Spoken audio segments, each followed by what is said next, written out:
Selamat sore tuan-tuan dan puan-puan. Hari ini aku akan berbincang sedikit tentang apa yang aku baca dari kitab Injil Barnabas.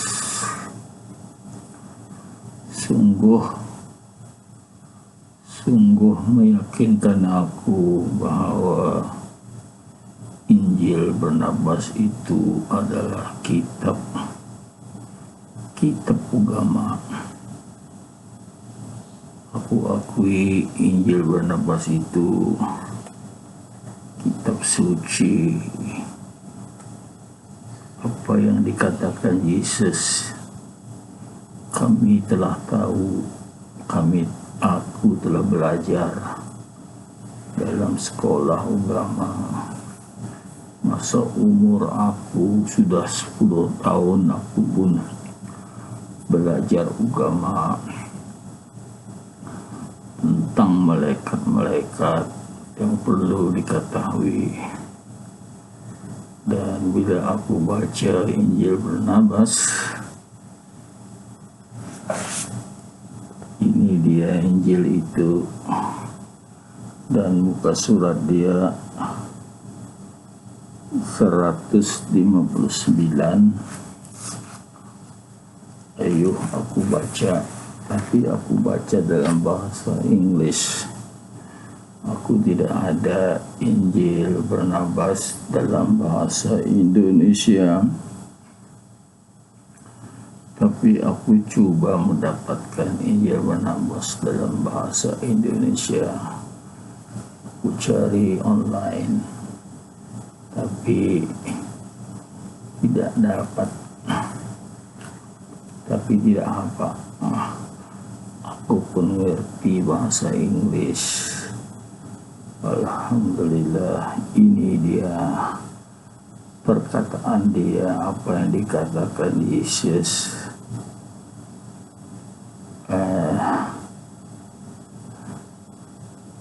Tuhan yang satu beri 2 malaikat, turunkan 2 malaikat untuk setiap manusia, untuk mencatat, satu mencatatkan kebaikan, yang satu mencatatkan keburukan apa yang manusia itu buat. Cantik, betul-betul cantik. Itulah yang aku belajar dulu masa belajar agama, dan aku tahu nama malaikat itu. Malaikat ini punya nama. Yang mencatat kebaikan itu nama dia Akib. Yang mencatatkan keburukan itu namanya Atid. Akib dan Atid, itulah nama malaikat yang aku pelajari dulu. Sudah umur aku 10 tahun, aku sudah belajar agama di sekolah agama. Jadi apa itu bukti? Itu adalah membuktikan Injil Barnabas ini adalah kitab suci.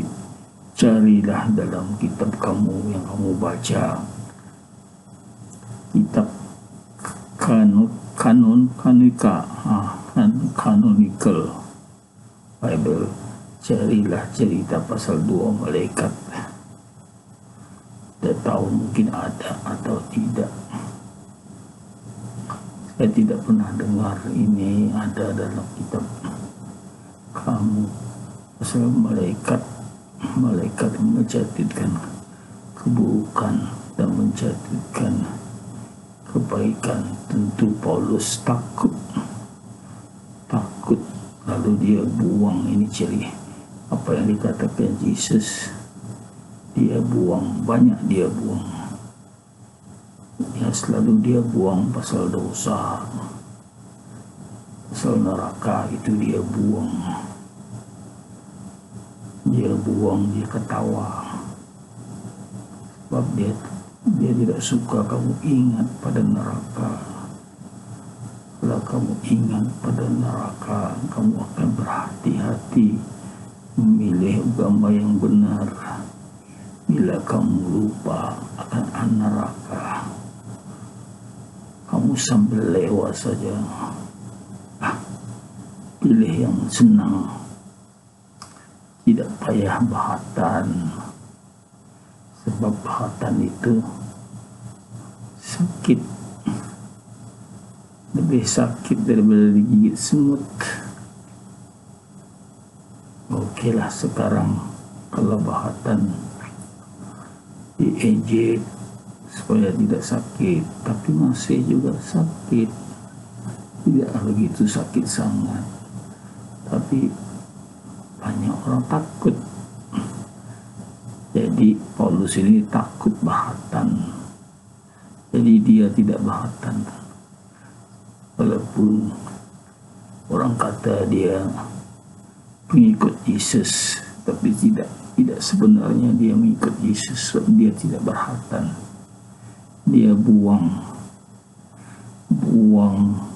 keperluan bahatan itu, dia buang dalam Chronicles Bible yang kamu baca. Sebab dia tidak suka, mungkin dia takut sakit gitu, sampai begitu. Jadi banyak orang sakit bahatan, orang pun tidak kisahlah, sebab dia lupa akan neraka. Siapa yang tidak mengikut Yesus yang sebenarnya akan masuk dalam neraka, sebab Yesus itu adalah utusan Tuhan yang mengajar.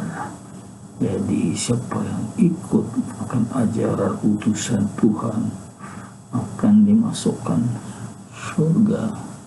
Tapi siapa yang tidak ikut ataupun mengubah ajaran Yesus supaya lebih senang, ajaran lebih senang masuk surga, memanglah dia boleh buat susah, tapi dia penipuan yang mana bila kamu percaya. Paulus ketawa, dia ketawa bahak-bahak, gembira kamu percaya dia, sebab dia tipu itu ada tujuan sadistik. Tujuan sadistik, dia ingin ketawa, dia ingin gembira. Ya gembiralah dia sekejap, nanti sudah hari kiamat ada masanya yang ketawa itu menerima derita. Bukan senang-senang hidup di dunia ini, ingin ketawa saja, tapi buat dosa. Buat dosa ini dicatat oleh malaikat.